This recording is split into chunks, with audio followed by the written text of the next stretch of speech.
For over half a century, the rules of global power seemed pretty straightforward, if terrifying. They were built on a balance of nuclear terror. But what if the new frontline isn't a place you can find on a map? What if the battlefield has shifted from land, sea, and air straight into the human mind?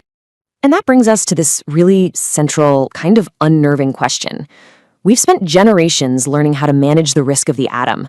But are we at all prepared for a conflict where the main weapon isn't fission, but just a well-told lie? To really get a handle on how fragile things are now, we first have to look back at the old system. The high-stakes psychological chess game that, believe it or not, has kept a very tense peace for decades. At its heart, nuclear deterrence was never about winning a war. No way. It's about making sure the price of starting one is so ridiculously high, total annihilation, that no one in their right mind would ever do it. It's a global standoff built on cold, hard logic, not on hope. See, deterrence really stands on three legs. But get this, only one of them, capability, is about the actual hardware, having the bombs. The other two, credibility and communication, they're 100% psychological. They only exist inside your enemy's head. And that right there, that's the vulnerability. So this is what that capability pillar looks like in the real world. Just an incredible amount of destructive power, mostly held by two countries. This is the hardware for sure. But the stability of this whole system, well, that depends on the software that's running in our heads. And it's that software, the human mind, that's become the new battlefield. We're talking about cognitive warfare, a conflict that isn't fought to destroy cities, but to destroy a country's consensus, its clarity, and its very will to even act. Just look at the difference here. Traditional warfare, it's all about physical destruction. But cognitive warfare has a much more subtle, and you can argue a more devastating goal: to completely paralyze a nation's ability to think, to decide, and to respond when it matters most. And let's be clear, this isn't just random internet noise. It is a weaponized industrial-scale process. A lie gets manufactured, then it's blasted out by bot armies, and then it's laundered through sources that seem legitimate until the whole information environment is just polluted. It makes it almost impossible to know what's real. So, this is the crucial part.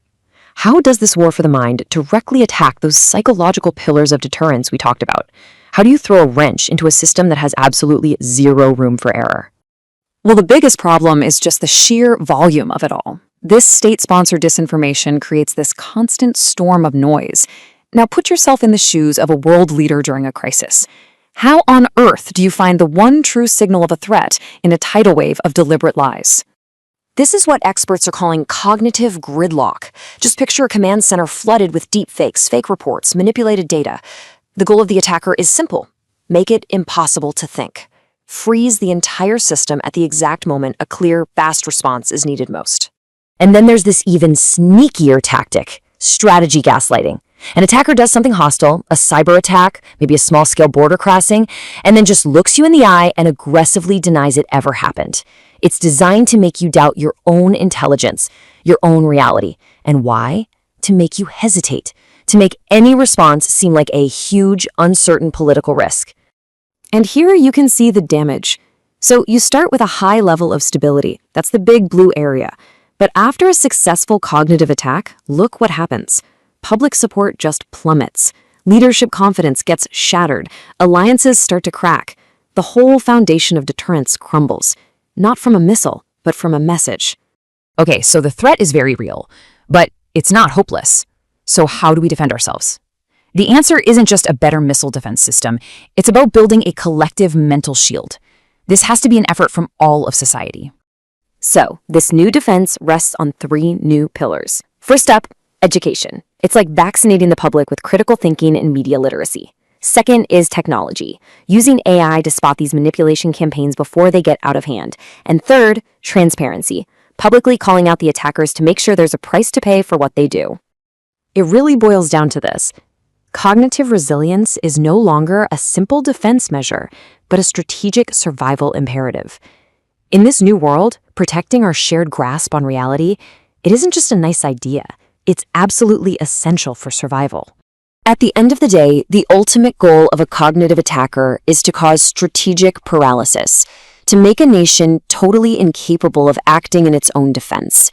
In a world where reality itself is now a weapon, just defending our borders isn't enough anymore. We have to defend our very ability to think.